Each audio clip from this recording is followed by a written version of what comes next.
Em nome do Pai, do Filho e do Espírito Santo. Amém. Querido irmão, querida irmã, paz e bem, é na alegria do Espírito Santo que aqui mais uma vez nos encontramos no canal para a reflexão do Santo Evangelho. Hoje a Igreja nos fala na Santa Liturgia, através do Evangelista, São Mateus, do capítulo 28, versículo do 16 ao 20. São Mateus, capítulo 28, versículo do 16 ao 20. O Senhor esteja conosco, Ele está no meio de nós.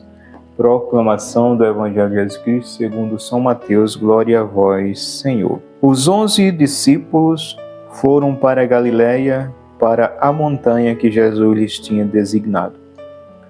Quando viram, adoraram-no. Entretanto, alguns hesitavam ainda. Mas Jesus, aproximando-se, lhes disse: Toda a autoridade me foi dada no céu e na terra.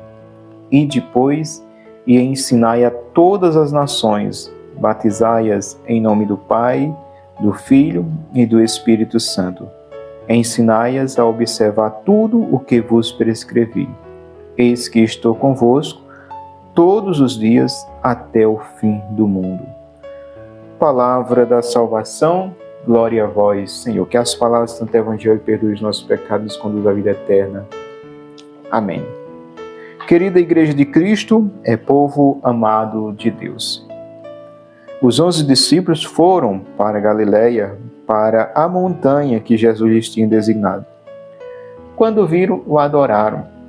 Então Jesus, já ressuscitado, que aparece aos discípulos, quando eles veem, eles adoram o Senhor.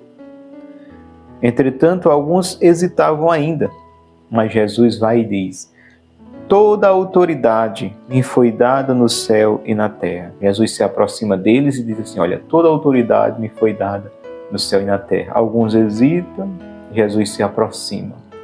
Aí Jesus diz: Olha, toda a autoridade me foi dada no céu e na terra. Então, meus queridos irmãos, Cristo tem autoridade.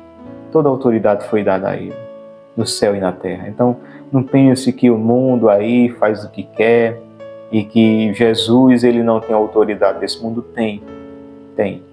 Mas foi dado um tempo, e esse tempo até a sua segunda vinda é um tempo em que é o tempo do Kairos, e é o tempo assim da liberdade, em que muitos aproveitam dessa liberdade para a libertinagem, para viverem o pecado aí na abundância. Então essa liberdade que Deus nos deu, no livre-arbítrio, é para que nesse tempo, e quando diz um tempo é porque tem data de validade, e aí ninguém sabe o dia nem a hora, por isso que a gente não pode brincar de ser cristão, nem brincar de ser de Cristo.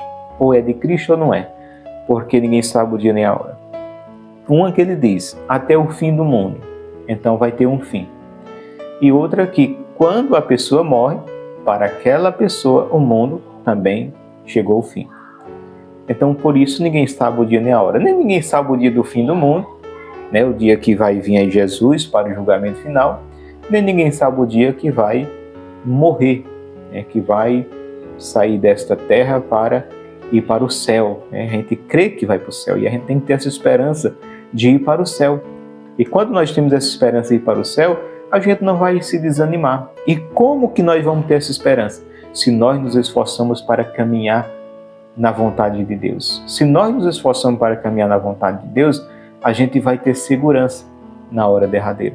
A gente vai ter, de certa forma, paz interior. E aí é onde entendemos a paz que Jesus deu aos apóstolos. Mesmo sendo martirizados, assassinados, eles estavam em paz.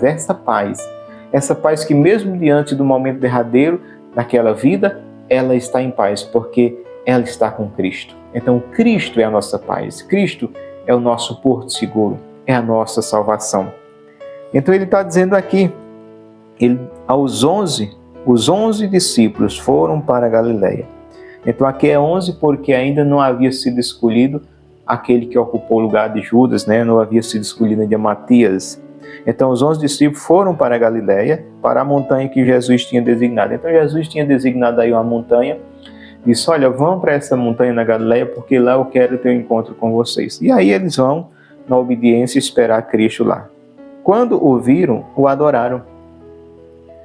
Entretanto, alguns hesitavam ainda. Eu não sei por que essa hesitação, se era um receio, né, pela santidade de Cristo. Ali ele estava vendo Cristo ressuscitado. Então, alguns ficavam temerosos, né?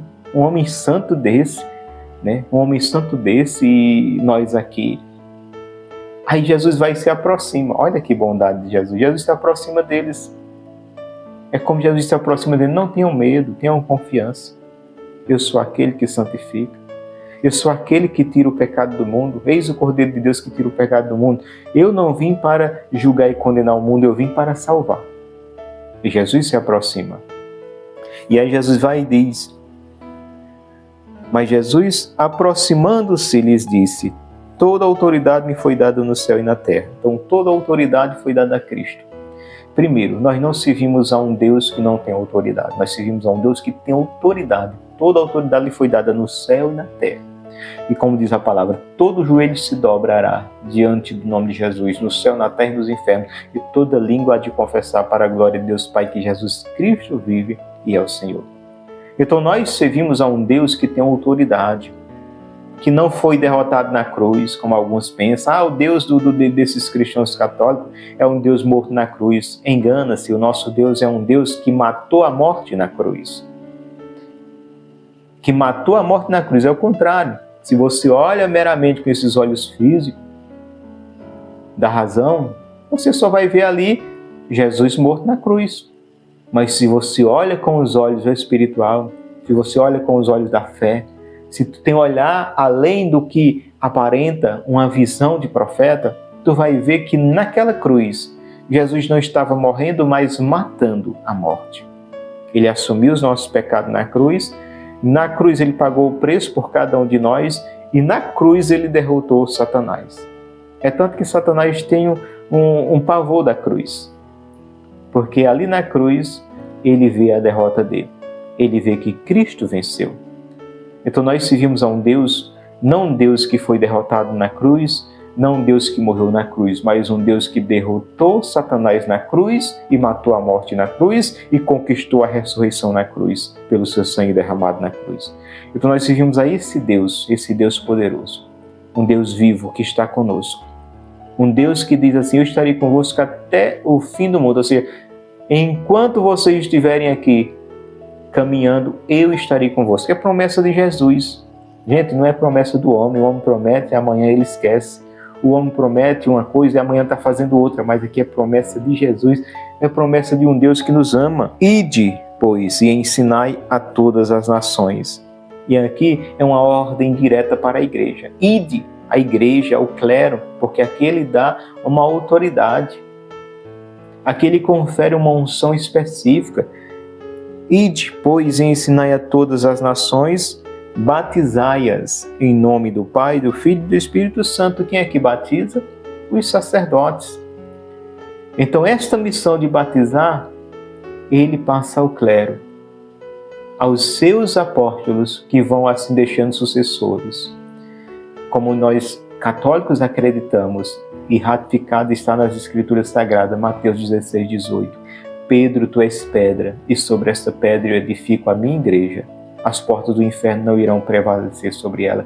Tudo que tu ligares na terra será ligado no céu, e tudo que tu desligares na terra será desligado no céu. E aqui nós entendemos, e a igreja nos ensina, interpreta aqui, que Pedro se tornou o primeiro Papa, o príncipe dos apóstolos. E hoje, o sucessor de Pedro é o Papa Leão XIV, que senta na cátedra de Pedro.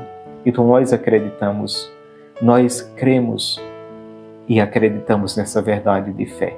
Então ele deu essa missão aos apóstolos, que foram deixando outros, como hoje nós temos aí os bispos, os padres, todo o clero, do qual recebeu esta unção para batizar em nome do Pai, do Filho e do Espírito Santo. Ensinai-as a observar tudo o que vos prescrevi. Eis que estou convosco todos todos os dias até o fim do mundo. Então, ensinai a observar tudo o que vos prescrevi, tudo que vocês aprenderam comigo, tudo que eu ensinei a vocês, as turbas, e que eu ensinei particularmente no ouvido de vocês que eu falei. Ele está dizendo aqui, ensinai-as a observar tudo o que vos prescrevi. Então a igreja é a verdadeira guardiã do depósito da fé. A igreja é a verdadeira guardiã do depósito da fé, que ao longo do tempo obedeceu essa palavra de Jesus e guardou a fé, guardou essa palavra e vem ensinando até os dias de hoje. Por isso que chegou a mim e a você. E nós, como leigos, não fazendo parte do clero, mas como leigos, pelo nosso batismo, nós nos tornamos também sacerdócio pelo nosso batismo, sacerdócio comum pelo nosso batismo, e também essa missão foi nos conferida, foi nos confiada na condição de leigo, de evangelizar, de levar essa palavra, de levar o ensinamento da igreja. Por isso que cada dia a igreja se multiplica em missionários, aqueles que estão levando a palavra, porque a cada dia vai tomando aquela tomada de consciência, os leigos, que esta missão não é somente ao clero, não é reservada somente ao clero, mas a todos aqueles que são batizados, cristãos católicos batizados. É bem verdade que aqui há algo específico, questão de batizar, os sacramentos, só quem pode administrar é o clero, os padres, alguns os diáconos, mas na maioria os padres, o clero. Nós leigos não podemos administrar os sacramentos, mas nós podemos levar essa palavra. Não nos é proibido pela igreja pregar, pelo contrário, a igreja nos exorta a pregar, a ensinar, a viver o nosso batismo, a viver o nosso sacerdócio batismal no anúncio da palavra e na vivência pelo testemunho dessa palavra. Então, ide pelo mundo e ensinai e pregai o evangelho. Eis que estarei convosco até o fim do mundo. Então, nós não estamos sós. Nunca nós vamos estar sós. Não pense que você está só. Não pense que você leva a palavra só. Cristo está contigo. Então, as pessoas, quando recebem os missionários em sua comunidade, na sua casa, você recebe o próprio Cristo, porque Cristo se faz presente nessas pessoas. Quem recebe, vocês me recebem. E quem me recebe, recebe o Pai. Então, ele diz, ele garante, eu estou convosco até o fim do mundo. Então, Jesus está conosco, caminha conosco, e ele mesmo é quem nos inspira, e ele mesmo deixou o Paráclito, derramou sobre nós o Espírito Santo, no dia de Pentecostes, nos revestiu com a força do alto, para que a minha e a sua pregação ela tenha unção e tenha força e a graça de adentrar o coração mais empedernido, mais endurecido, mais pedrificado. Diga ao Senhor, eis-me aqui, Senhor. Se tu me chamou, eis-me aqui, eu vou. Dai-me tua graça, dai-me tua unção, para que eu vá levar tua palavra da salvação. Querido irmão, querida irmã, aqui foi mais uma reflexão do canal. Fica com Deus que eu vou com Ele e até a próxima oportunidade, se assim nos permitir. Paz e bem.